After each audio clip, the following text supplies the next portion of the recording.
മാന്യസ്നേഹിതർക്ക് വന്ദനം.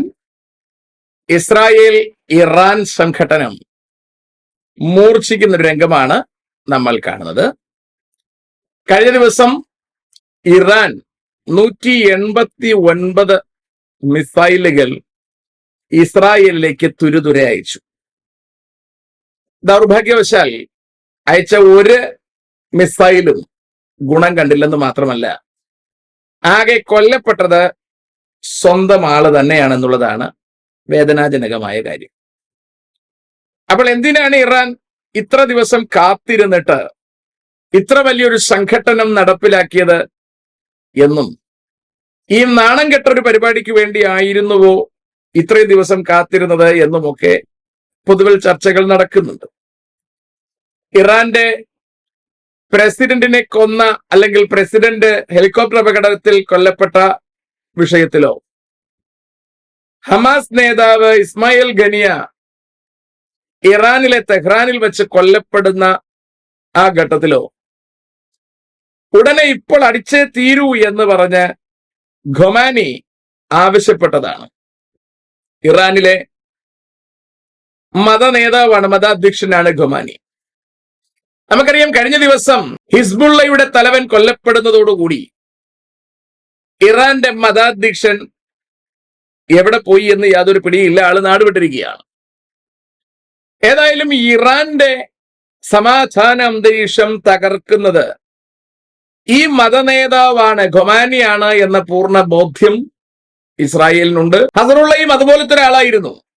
അയാളും ലെബനനിൽ ഹിസ്ബുള്ളയുടെ നേതാവായിട്ടിരുന്നു കൊണ്ട് മതാധ്യക്ഷനും രാഷ്ട്രീയ നേതാവും തീവ്രവാദി നേതാവും ഒക്കെ ആയിട്ടായിരുന്നു അദ്ദേഹത്തിന്റെ പ്രവർത്തനങ്ങൾ.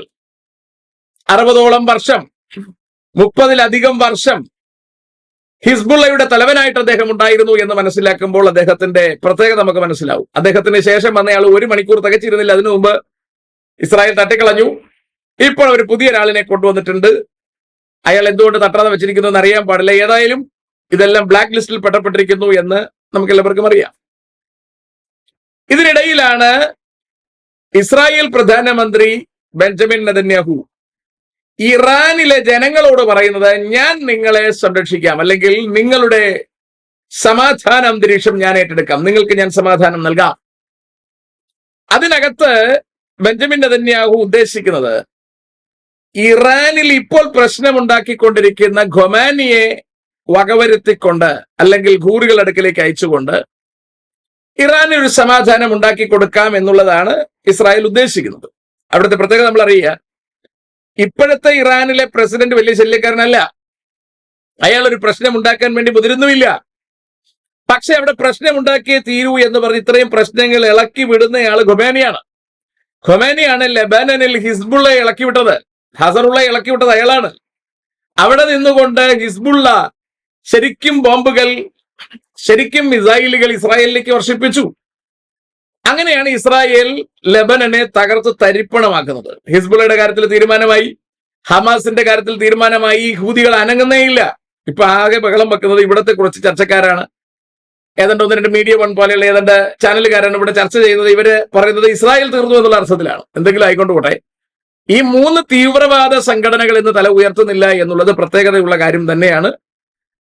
3 സംഘടനകളെ നശിപ്പിക്കുന്നതിന്റെ വഴിയിൽ ലെബനനും അപകടം നേരിടേണ്ടതായി വന്നു. ഒടുവിലത്തെ ഘട്ടത്തിലാണ് ഇറാൻ യുദ്ധത്തിനിറങ്ങുന്നത്. അപ്പോൾ യുദ്ധത്തിനിറങ്ങുമ്പോൾ ഇതൊന്നുമല്ല ഇസ്രായേൽ പ്രതീക്ഷിച്ചത്. കുറച്ചുകൂടി ഉഷാറായിട്ട്, കുറച്ചുകൂടി ശക്തിയോടുകൂടി ഇറാൻ വരുമെന്ന പ്രതീക്ഷയാണ് ഇസ്രായേലിൽ ഉണ്ടായിരുന്നത്. പക്ഷെ വന്നപ്പോ ആകെ ഇവിടുത്തെ ദീപാവലിക്ക് ഉപയോഗിക്കുന്ന പന്നിപ്പടക്കം കൊണ്ടാണ് ഇവർ വന്നത്. അതുകൊണ്ട് തന്നെ ഇസ്രായേൽ ഈ കേസിനെ വലിയ രീതിയിൽ എടുത്തിട്ടില്ല. പക്ഷെ അവർ പറയുന്നത്, നിങ്ങൾക്ക് അവിടെ ശല്യമുണ്ടാക്കുന്ന ഖൊമേനിയെ വകവരുത്തിക്കൊണ്ടും നിങ്ങൾക്ക് സുരക്ഷിതത്വം ഞങ്ങൾ ഉറപ്പാക്കാം. ഇവിടെയാണ് അടുത്ത പ്രശ്നം. ഇസ്രായേലിന്റെ ഒരു പ്രത്യേകത, ഇസ്രായേൽ ഒരിക്കലും ആന്റി ഇസ്ലാമിക് അല്ല.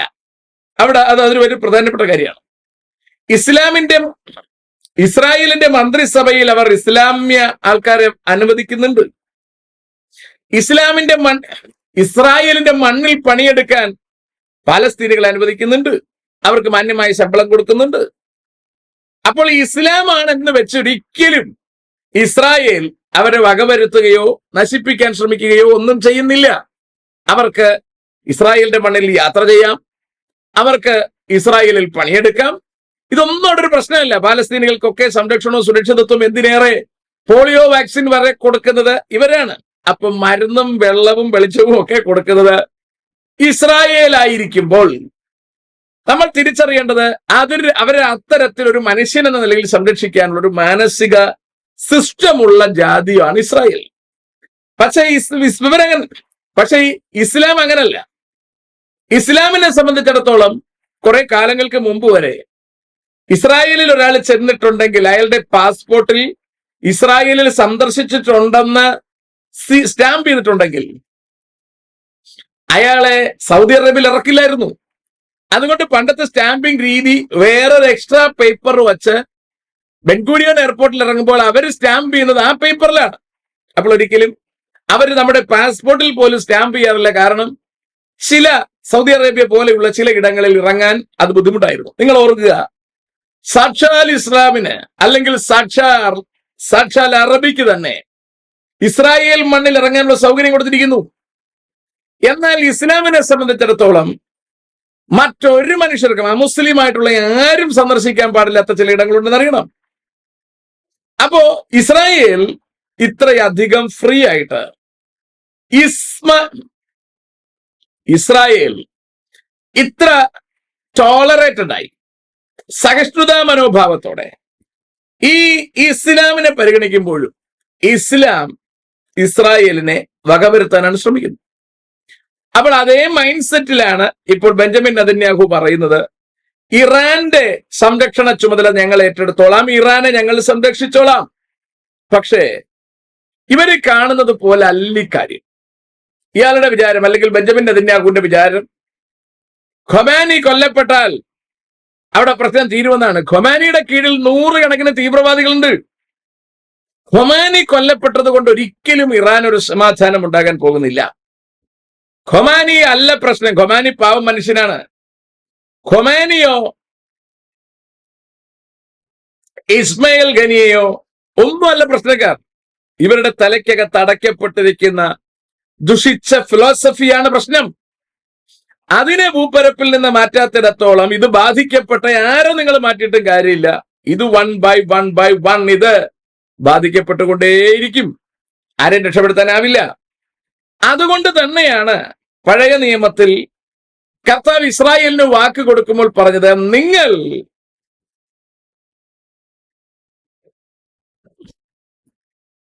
അന്യ ദൈവങ്ങളെ സേവിക്കുന്നവരുടെ പേര് പോലും ഭൂമിയിൽ വച്ചേക്കരുത്. അതിലൊരെണ്ണത്തെ മിച്ചം വെക്കാതെ അവസാനത്തെ വരെ കൊന്നേക്കണം, അല്ലെ? അവ ചിലര് ചോദിക്കാറുണ്ട്, സ്ത്രീകളെയും കുട്ടികളെയൊക്കെ സ്പെയർ ചെയ്യാൻ പറയുന്നുണ്ടല്ലോ. അതെ, സ്ത്രീകളിൽ നിന്ന് പിന്നീട് ഒരിക്കലും ഇവന്മാരുടെ കുഞ്ഞ് ജനിക്കുകയല്ല.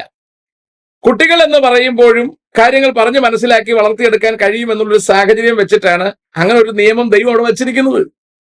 അപ്പോൾ തീവ്രവാദത്തിൽ പെട്ടിരിക്കുന്ന മനുഷ്യനെ ഒരിക്കലും നമുക്ക് ശരിയാക്കി എടുക്കാൻ പറ്റില്ല. അതുകൊണ്ടാണ് ദൈവം ഇസ്രായേലിനോട് പറഞ്ഞത്, ആ ജാതികളുമായി ഇടകലരരുത്, അവരുമായി നിങ്ങൾ വിവാഹ സംബന്ധം ചെയ്യരുത്, അവരെ നിങ്ങൾ ഗുണപ്പെടുത്താൻ നോക്കരുത്.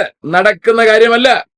അതുകൊണ്ട് ഇപ്പോൾ എന്ന് പറഞ്ഞാൽ, പണ്ട് BC 1400-കളിൽ മോശയോടും യോശുവയോടും ന്യായാധിപന്മാരോടും രാജാക്കന്മാരോടും പ്രവാചകന്മാരോടും ഇസ്രായേലിനോട് കർത്താവ് സംസാരിച്ചിരിക്കുന്നതൊന്നും ഇസ്രായേൽ കേൾക്കാതെ ഇവരുടെ സ്വന്തം ഇഷ്ടപ്രകാരം ഹ്യൂമൻ റൈറ്റ് പരിഗണിച്ചുകൊണ്ട് മനുഷ്യന് പാപം ചെയ്യാൻ പോലും മുൻപിലേക്ക് വന്ന മനുഷ്യന് ആവശ്യമായ സൗകര്യങ്ങൾ ഇസ്രായേൽ ഒരുക്കി കൊടുത്തതാണ് ഈ നാശത്തിന് കാരണം എന്ന വസ്തുത നമ്മൾ വിസ്മരിക്കരുത്. ഇത് ചെയ്യാൻ തന്നെയാണ് ഇപ്പോഴും ഇസ്രായേൽ നിൽക്കുന്നത്. ഇപ്പോഴും ഇസ്രായേൽ ഇറാനെ സപ്പോർട്ട് ചെയ്യാൻ പോവാണ്. അവൻ അടിക്കുമ്പോൾ അതിന് പ്രധാനമായി നിൽക്കുന്നവനെ തല്ലിക്കൊന്ന് രാഷ്ട്രത്തിന് സമാധാനം ഉണ്ടാക്കി കൊടുക്കാം എന്ന് ഇസ്രായേൽ കരുതുന്നു എങ്കിൽ ഒരിക്കലും സാധ്യമല്ല. ആ ജനത്തെ ബാധിച്ചിരിക്കുന്ന, മുഹമ്മദിൽ നിന്ന് ആരംഭിച്ചിരിക്കുന്ന പൈശാചിക വ്യാപാരത്തിന് അറുതി വരാത്തിടത്തോളം ഈ ജനത്തെ രക്ഷിക്കാനാവില്ല, ഈ ജനത്തിന് സമാധാനം കൊടുക്കാനാവില്ല. ഇപ്പോൾ ബെഞ്ചമിൻ നെതന്യാഹു അല്ലെങ്കിൽ ഇസ്രായേൽ ജനത ഇറാനും മറ്റിതര ചുറ്റുപാടുമുള്ള ഇസ്ലാമിക രാജ്യങ്ങൾക്കും ഉണ്ടാക്കി കൊടുക്കുവാൻ താല്പര്യപ്പെടുന്ന സമാധാനം നിലനിൽക്കാനാകുന്ന സമാധാനമല്ല. ഖൊമേനിയെ കൊന്നതുകൊണ്ട് തീരുന്നതല്ല അവിടുത്തെ അസമാധാനം. ഏതെങ്കിലും ചില നേതാക്കന്മാരെ കൊന്നതുകൊണ്ട് അവസാനിപ്പിക്കുവാൻ കഴിയുന്നതല്ല അവിടുത്തെ അസമാധാനം. അവസാനത്തെ അമുസ്ലിം വരെ കൊല്ലപ്പെടുന്നത് വരെ മിണ്ടാതിരിക്കരുതെന്ന് പറഞ്ഞ് ജനത്തെ വെറുതെ ഇളക്കി വിട്ടിരിക്കുന്ന മുഹമ്മദിന്റെ വചനങ്ങൾ എന്ന് ജനം തിരിച്ചറിയുന്നുവോ, അന്ന് ജനം ഇത് വലിച്ചു വള്ളക്കളയും, അന്നേ ജനം ഗുണം പിടിക്കത്തുള്ളൂ എന്ന വസ്തുത നമ്മൾ തിരിച്ചറിഞ്ഞിരിക്കണം. അതുകൊണ്ട് കാര്യവസ്തുത തിരിച്ചറിയുക. പണ്ട് ഇസ്രായേൽ എന്താണോ മറ്റിതര ജാതികളോട് ചെയ്തുകൊണ്ടിരുന്നത്, അതുകൊണ്ട് തന്നെയാണ് ഇസ്രായേൽ ഇന്നും വേദന അനുഭവിച്ചുകൊണ്ടിരിക്കുന്നത്. സെയിം കാര്യം ഇന്നും ബെഞ്ചമിൻ നെതന്യാഹു കണ്ടിന്യൂ ചെയ്യാൻ ആഗ്രഹിക്കുന്നു. ഇത് ബെഞ്ചമിൻ നെതന്യാഹുവിന്റെ കഷ്ടകാലത്തിനാണ്. അതുകൊണ്ട് ഒരെണ്ണത്തെ പോലും, കുഞ്ഞും കുർബാനയും പോലും മിച്ചം വെക്കാതെ അവസാനത്തത് വരെ നശിപ്പിച്ച് ഇസ്രായേൽ ദേശശുദ്ധീകരണം വരുത്തിയില്ലെങ്കിൽ, അതിനകത്തെ കേമന്മാരെ മാത്രം കൊന്നിട്ട് ഒരു ചെറിയ സമാധാനമാണ് ഇസ്രായേൽ അവിടെ വരുത്തി കൊടുക്കുവാൻ ഉദ്ദേശിക്കുന്നതെങ്കിൽ, ഈ കൊടുക്കുന്ന സമാധാന കാലയളവിൽ തന്നെ ഇവർ അധിക വലിയ പൈശാചിക ശക്തിയായി വാഴുമെന്നും വളരുമെന്നും ഇവർ താമസത്തിനായി ഇസ്രായേലിനെ വിഴുങ്ങുമെന്നും ഉള്ളതിന് സംശയമേ വേണ്ട. ഹമാസിൽ അവസാനത്തതിനെ വരെ കൊന്നില്ലെങ്കിൽ, ഹിസ്ബുള്ളയിലെ അവസാനത്തതിനെ വരെ നശിപ്പിച്ചില്ലെങ്കിൽ, ഇറാന്റെ അവസാനത്തെ വരെ വേറിനെ നശിപ്പിക്കാൻ കഴിഞ്ഞില്ലെങ്കിൽ, ഇവകൾ താമസമിന ഇസ്രായേലിനെ വിഴുങ്ങാൻ പാകത്തിന് ഇരട്ടി ശക്തിയോടെ ചുറ്റുപാടുമുള്ള രാജ്യങ്ങളിൽ നിന്ന് എഴുന്നേറ്റ് വരുമെന്നതിന് സംശയം വേണ്ട. അത്തരത്തിലൊരു എഴുന്നേറ്റ് വരവ് തന്നെയാണ് വിശുദ്ധ വേദപുസ്തകവും പ്രതീക്ഷിക്കുന്നത്, അല്ലെങ്കിൽ ബൈബിൾ ആവശ്യപ്പെടുന്നത്. അതുകൊണ്ട് ഒരു ജാതി ഉണ്ടായത് മുതൽ ഇതുവരെ സംഭവിച്ചിട്ടില്ലാത്തൊരു കഷ്ടകാലം ഉണ്ടാകാൻ വേണ്ടി ഇസ്രായേൽ താമസമിനായി എഴുന്നേറ്റുകൊണ്ടിരിക്കുന്നു. അവരെഴുന്നേറ്റ് വരട്ടെ. എനിക്ക് നിങ്ങളോട് ഓർപ്പിക്കാനുള്ളത്, ഇപ്പോൾ ബെഞ്ചമിൻ നെതന്യാഹു പറയുന്ന സമാധാനമൊന്നും ദീർഘനാൾ നിലനിൽക്കാൻ പോകുന്ന സമാധാനമല്ല. ഇവകൾ മുഴുവൻ നശിച്ച് ലോകരാജ്യങ്ങൾ അവസാനത്തിലേക്ക് നീങ്ങാൻ പോകുന്നു. ഇവകൾ മൂന്നാം ലോക മഹായുദ്ധത്തിലേക്ക് പോകുമോ പോകില്ലയോ എന്ന ചർച്ച നടക്കുകയാണ്.